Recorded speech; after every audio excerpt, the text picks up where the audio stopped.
Hello, welcome to education therapy. दोस्तों, यहाँ पर हम परावर्तन के नियम के बारे में जानेंगे।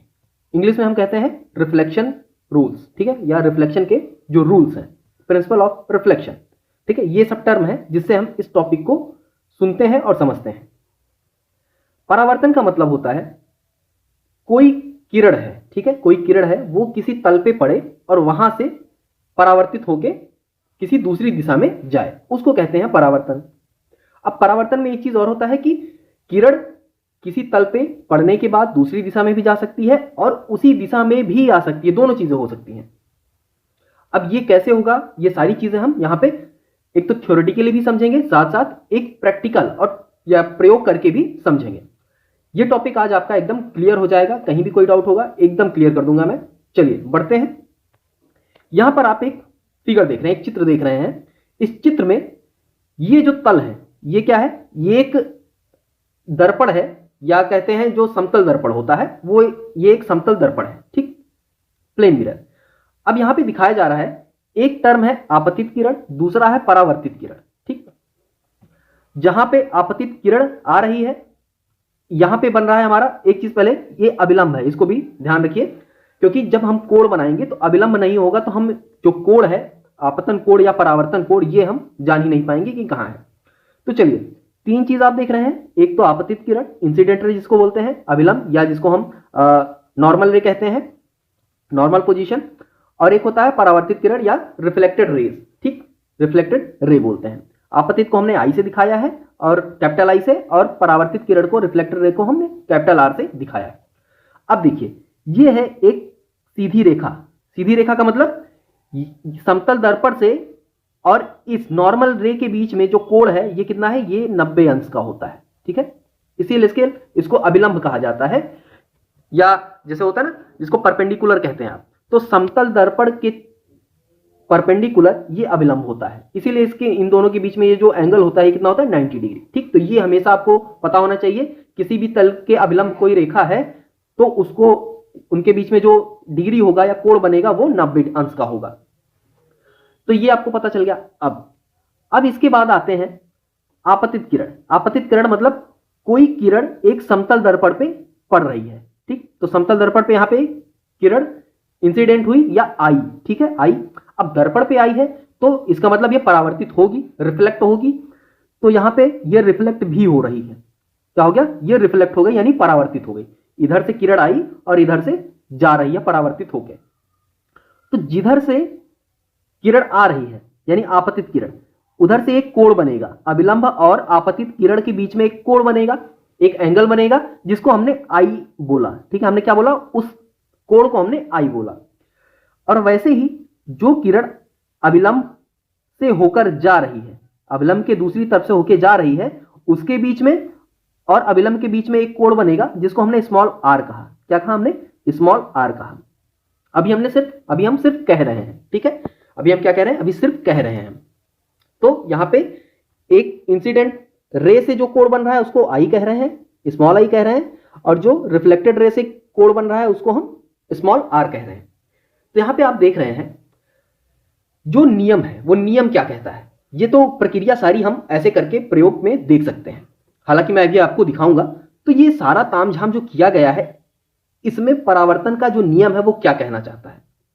अब यहां पे आप एक चीज देखिए, देखने वाली बात यह है कि अभिलंब, ये जो अभिलंब वाली रेखा है, ये कहां मिल रही है, यहां पे। आपतित किरण यहां पे, और परावर्तित किरण भी यहीं से होके जा रही है।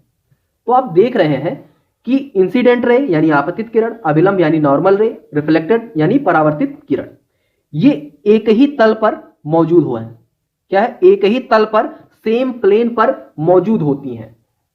तो पहला सिद्धांत यही है, पहला नियम यही है परावर्तन का, कि इंसिडेंट रे, नॉर्मल रे एंड रिफ्लेक्टेड रे ये एक ही तल पर मौजूद होती हैं, ठीक। ये तो फर्स्ट रूल है। दूसरा रूल क्या कहता है, सेकंड रूल कहता है कि ये जो एंगल स्मॉल आई, यानी ये जो कोण बन रहा है आई, इसको ऐसे लिखेंगे स्मॉल आई, ये कोण बराबर होता है किसके, ये बराबर होता है एंगल आर के, यानी इस कोण के, ठीक। ये दूसरा नियम है। तो ये दो नियम है परावर्तन के नियम, जिसको हम कहते हैं। यहां पे देखिए, इसको आप एक बार अच्छे से देख सकते हैं। कोई भी नियम आप ऊपर नीचे कर सकते हैं, ऐसा नहीं है कि उसको पहला कह दिए तो पहला, ऊपर नीचे दो नियम है, दोनों में से कोई भी ऊपर आप लिख सकते हैं। आपने देखा आपतन कोण और परावर्तन कोण या परावर्तित कोण जो है ये आपस में क्या है, बराबर है। ये पहला नियम हो गया, या जो भी कह लीजिए एक नियम ये हो गया। ठीक, अगला नियम क्या है, आपतित किरण, परावर्तित किरण और आपतन बिंदु पर अभिलंब, जो अभिलंब है वो क्या है, वो तीनों समान तल में होते हैं, यानी सेम प्लेन पर ही मौजूद होते हैं। वो सेम प्लेन में कहां होते हैं, जैसे मैंने अभी ऊपर ही दिखाया, सेम प्लेन का मतलब तीनों कहां है, एक ही जगह पे हैं, एक ही प्लेन पर मौजूद हैं।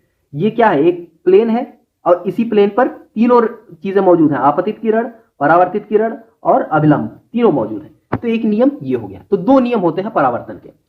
अब इसको अगर हम प्रैक्टिकल से समझना चाहें तो कैसे समझेंगे, तो चलिए हम प्रैक्टिकल स्टार्ट करते हैं अपना। तो यहां पे देखते हैं प्रैक्टिकल में। देखिए हमको करना क्या है, यहां पे मेरे पास है ये प्लेन मिरर, आप देख रहे हैं ये है प्लेन मिरर। ठीक है, इस प्लेन मिरर को मेरे पास एक यहाँ मेज में एक स्लॉट है, उस स्लॉट में मैंने इसको फिक्स कर दिया है। ठीक है, प्लेन मिरर को मैंने ऐसे फिक्स कर दिया। अब क्या करेंगे, मेरे पास है प्लेन पेपर। ठीक है, प्लेन पेपर। तो प्लेन पेपर पे जो हमारा प्लेन मिरर का साइड है, यानी ये वाली साइड, यहाँ पे हम एक हल्की सी लाइन ड्रॉ कर देते हैं। लाइन ड्रॉ करिए ना करिए, एक पॉइंट आपको बनाना पड़ेगा यहाँ पे, जिसको हम नॉर्मल रे के लिए रखेंगे। जैसे एक प्लेन है तो यहां पर हम एक परपेंडिकुलर ड्रॉ कर देंगे। ठीक है, एकदम स्ट्रेट लाइन डॉटेड, जिसको हम नॉर्मल रे कहेंगे। ठीक है, ये क्या है, ये जो लाइन मैं ड्रॉ कर रहा हूं अभी, ये क्या है, ये है नॉर्मल। ठीक है, जिसको हम अभिलंब कहते हैं। ठीक है, ये नॉर्मल रे है हमारी। ठीक, अब क्या करेंगे, अब इस पेपर को हम मिरर से एकदम सटा देंगे। ठीक, ये मिरर से एकदम सट जाएगा। जैसे ही मिरर से ये सट रहा है, आप देखेंगे एक स्ट्रेट लाइन यहां मिरर के अंदर आपको दिख रही है और एक ये दिख रही है। ठीक, अब इसको ऐसे ही एज इट इज यहां पे फिक्स करना पड़ेगा। फिक्स करने के लिए हम क्या करेंगे, यहां पे जो ये पॉइंट है, ठीक, यहां पे एक पिन, ये कह सकते हैं पिन, हम यहां पे एक लगा दें अगर, तो हमारा काम हो जाएगा। या नहीं भी लगाए तो भी हो जाएगा, ऐसा नहीं है। यहां पे पॉइंट को हम बस यहां पे एक पॉइंट को ये डार्क कर देते हैं। डार्कर पॉइंट होने का फायदा क्या होगा, ये आसानी से हमको दिखेगा। ये डार्कर पॉइंट है। ठीक, अब ये तो पॉइंट हो गया अभिलंब का। ठीक, अब क्या करेंगे, यहां पर हम सीधा कुछ नहीं करना है, सिंपल सा दो पिन लगाएंगे। एक स्ट्रेट लाइन आप खींच सकते हैं, स्ट्रेट लाइन खींच कर ही उस पर दो पिन लगा दें, वो ज्यादा अच्छा बेटर है हमारे लिए, वो आसानी से हम समझ पाएंगे। तो यहाँ पे पहले हम एक ऐसी ही नॉर्मल सी एक सीधी लाइन यहाँ पे खींच लेते हैं। एक हल्की सी छोटी सी लाइन यहाँ भी खींच दें ताकि हमें पता रहे। ठीक, एक हल्की सी ऐसे लाइन खींच दी हमने। अब यहां से हम क्या करेंगे, एक लाइन खींच देंगे जिसको हम इंसिडेंट रे कहेंगे। ठीक, ये क्या है, ये हमारी इंसिडेंट रे, जिसको हम IR से दिखाएंगे, IR बोलते हैं इसको। ठीक है, ये है हमारी इंसिडेंट रे। इसको हमने प्लेन मिरर पे अब ऐसे एज इट इज लगा दिया है। अब लगाने के बाद करना क्या है हमें, वो जरूरी है, उसको समझते हैं कैसे क्या करेंगे। तो सबसे पहले तो कोशिश करिए पेपर ही लेना। अब जहां पे है फिक्स वहीं पे फिक्स कर दीजिए। ठीक, यहां पे एक पिन ऐसे लगा देंगे, पिन को लगा दीजिए, पिन निकलना नहीं चाहिए। एक बार पिन लगा दीजिए तो पिन निकले ना। ठीक, पिन को हम लगा देंगे। इसके बाद एक पिन और लगा देंगे ताकि हमारी एक्यूरेसी और अच्छी रहे। एक पिन हमने यहाँ पे और लगा दिया, इसी लाइन के ऊपर ही लगाएंगे और कहीं नहीं। ठीक, एक पिन और हमने ऐसे इसके ऊपर लगा दिया। थोड़ा सा प्रेस ज्यादा करना पड़ेगा वरना पिन निकल जाएगा। अब पेपर हिलाना चाहिए, एज इट इज रखा हुआ है। ठीक, अब क्या करेंगे, अब हमें ध्यान से इस तरह से इसके साथ पॉइंट बनाना होगा ताकि ये पिन जो है एक सीध में हमको दिखाई पड़े। अब कैसे दिखाई पड़ेगी, चलिए वो देखते हैं। अब ये पिन जो दोनों लगी हुई है, आप देख रहे हैं यहाँ पे, ये नॉर्मल रे है, ये नॉर्मल रे है यहाँ पे, और ये हमारा इंसिडेंट रे जा रहा है जिसके ऊपर मैंने दो पिंस लगा दिए हैं। ठीक, अब हमको इस तरह से इस साइड से देखना है। इस साइड से हम क्या करेंगे, इस तरह से देखेंगे और पिंस को लगाएंगे ताकि ये दोनों पॉइंट्स हैं वो एकदम स्ट्रेट लाइन में हो। तो आप देखिए यहां पे आपको दिख रहा है, यहां पे हम एक पिन ऐसे लगाएंगे। थोड़ा सा मैं और अच्छे से आपको लगा के दिखा दूं। तो यहां पे आप देख रहे हैं, आपको अच्छे से दिख रहा होगा कि ये पिन स्ट्रेट कहां पे आ रही हैं। इधर से देखने पे आप देख रहे हैं कि पिन यहाँ पे स्ट्रेट मिल रही है हमको, एकदम स्ट्रेट लाइन पे। तो जहां पे स्ट्रेट मिल रही है वहीं पे पहले हम एक पिन यहाँ पे लगा देंगे। आप देख रहे हैं यहाँ पे हमको स्ट्रेट मिल रही है, तो स्ट्रेट आपको दिख रहा है एकदम लाइन में, आपको स्ट्रेट दिखना चाहिए। अगर लाइन में स्ट्रेट नहीं दिख रहा है तो आपका काम नहीं होगा, आप जो करना चाहते हैं वो नहीं हो पाएगा, वो गड़बड़ हो जाएगा। ठीक है, तो यहाँ पे आप पिंस में देख रहे हैं कि स्ट्रेट लाइन में दिख रहा है। तो अगर स्ट्रेट लाइन दिख रहा है तो वहाँ पे हम क्या करेंगे, पिंस को एज इट इज ऐसे लगा देंगे। आप देखिए, आपको दिख रहा है, यहाँ पे हम इस पिन को ऐसे स्टेबल कर देंगे। आप देखिए पिन यहाँ पे हमें अच्छे से दिख रहा है कि नहीं दिख रहा है, एक स्ट्रेट लाइन में है। अगर ये स्ट्रेट लाइन में है तो हमारा काम हो गया। एक पिन को हमें और लगाना पड़ेगा ताकि एक्यूरेसी और अच्छी रहे हमारी। तो यहाँ पे आप देख रहे हैं, ये एक्यूरेसी के लिए एक पिन और हम लगा देंगे। ठीक, अब आप एक बार अच्छे से देखिए क्या ये सही से आ रहे हैं एक लाइन में या नहीं आ रहे हैं। अगर कहीं भी कोई गड़बड़ है तो आप अभी भी इसको सही कर सकते हैं। ठीक है, आप देखिए आ गया, देख रहे हैं ये पिन हमने लगाए थे। इधर से हम देखते हैं तो ये चारों पिन एक लाइन में आपको दिख रहे हैं। ठीक है, ये चारों पिन क्या है, एक लाइन में दिख रहे हैं। जब आप इधर से देखेंगे तो आपको इधर से भी ये चारों पिन एक लाइन में दिखने चाहिए। आप देख रहे हैं इधर से भी ये चारों पिन एक लाइन में है। ठीक है, जब ये काम आपका हो गया तो अब बस अब कुछ नहीं करना है, आप सीधा सीधा निकाल के जो है आप अपना इस पे लाइनिंग ड्रा कर लीजिए और आपका काम खत्म हो गया। तो अब क्या करते हैं, यहां से हम इन पिंस को निकालते हैं। ठीक है, ये भी पिंस हम निकालेंगे और आप देख रहे हैं यहां पर ये जो लाइन बनी है, इस लाइन को हम ऐसे मिला देंगे, इस पॉइंट से एकदम एज इट इज सीधा ऐसे मिला देंगे। तो जब आप इसको मिलाएंगे तो क्या हो जाएगा, आपका सारा काम यहाँ पे हो जाएगा। आपको पिंस दिख रहा है कि नहीं, थोड़ा सा मैं डाउटफुल हो रहा हूँ। पॉइंट्स आपको दिख रहे हैं कि नहीं, पॉइंट्स मैं दिखाना चाहूँगा। ये एक पॉइंट है, ठीक है, एक पॉइंट तो ये है और एक पॉइंट हमारा ये है। ये दोनों पॉइंट है, इन्हीं दोनों पॉइंट्स को हम मिला दें तो हमारा एग्जैक्ट जो है रिफ्लेक्शन का सारा काम हो चुका है यहाँ पे फिर। ठीक है, ये सारे पॉइंट्स हमें अरे मिलने चाहिए। ठीक है, ये पॉइंट्स हमारे मिलने चाहिए। ठीक, ये पॉइंट्स हमारा मिल गया। अब आप देख रहे हैं ये पॉइंट हो गया, ये एंगल आर हो जाएगा और ये जो है एंगल आई हो जाएगा। ठीक, अब यही हमको नाप के बताना है कि ये दोनों बराबर आ रहे हैं या नहीं आ रहे हैं। तो चलिए इसको मैं आपको दिखाता हूं। तो चलिए इसको हम नापने का प्रयास करते हैं। तो हम क्या करेंगे, इस प्रोटेक्टर में आप देखेंगे ये जो सेंटर में लाइन है, ये बीच वाली लाइन और ये सबसे आखिरी वाली लाइन, इस लाइन को, इस वाली लाइन को हम यहां पे रखेंगे इसकी सीध में, और ये जो बीच में लाइन जा रही है इसको हम इसकी सीध में रखेंगे। तो देखिए यहां पर हम कैसे इसको रख रहे हैं, इस पॉइंट को आप देख रहे हैं यहां पे हमने मिला दिया और ये जो है स्ट्रेट लाइन को हमने इस नॉर्मल रे पे मिला दिया। ठीक, अब ये देखिए ये ये आप देख रहे हैं कि एग्जैक्ट ऊपर नीचे मिल गए, ये लाइन इस पे मिल गई है और ये वाली लाइन इस पे मिल गई है। ठीक, अब ये लाइन हमें देखना है कि ये किस नंबर पे जा रही है।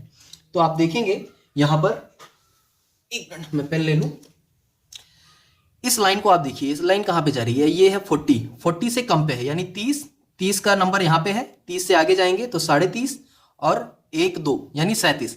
ये कितना आ रहा है, ये 37 पॉइंट ये आ रहा है 30 7 37 डिग्री। ठीक है, कितना आ रहा है, ये 35 36 37, तो ये 37 डिग्री आ रहा है आपका एंगल आई। ठीक है, ये आ गया हमारा। अब हम इसको इधर से नापते हैं, हमें ये वाला कोण भी नापना है, ये कितना है। ठीक है, तो पेपर को हम थोड़ा सा इधर से घुमा लेते हैं, उसके बाद इसको नापने का प्रयास करते हैं। यहाँ पे हमने इसको रखा, अब सेम प्रोसेस यहाँ भी करेंगे। इसी तरह से प्रोटेक्टर को इस तरफ रखेंगे और सारी लाइनों को मिलाएंगे यहाँ पे, तब जाके ही हमारा ये एग्जैक्ट आएगा। ठीक है, ये लाइन मिल गई और ये लाइन मिल गई। अब हमें नापना है, तो इस लाइन को आप देखिए ये कहाँ जा रही है, तो ये 30 है, 30 वाली नंबर, ये 30.5 है, 30.5 के बाद 36 और 37 के बीच में है। तो माइनर डिफरेंस हो जाता है कभी कभार, तो इतना हम मान लेंगे ये 37 ही आएगा, क्योंकि ये 36 और 37 के बीच में है तो हम इसको 37 ही मानेंगे। ये 37 डिग्री ये भी आ रहा है। ठीक है, अब देखें ये 30 है, ये मतलब 30 35 है, 30 के बाद 5 खाने आगे गए तो 35 हो गया, इसके बाद 36 और 37 ये जो है ये लाइन आ रही है। तो इस तरह से हम जब नाप रहे हैं तो नापने में दोनों हमारा 37 आ रहा है। तो यहाँ पे हम कह सकते हैं क्या कि एंगल आई जो है यहाँ पे एंगल आर, यहाँ पे आर लिखेंगे इक्वल्स टू एंगल आई। ठीक है, क्योंकि एंगल आर कितना है, ये भी 37 डिग्री है और ये भी 37 डिग्री है।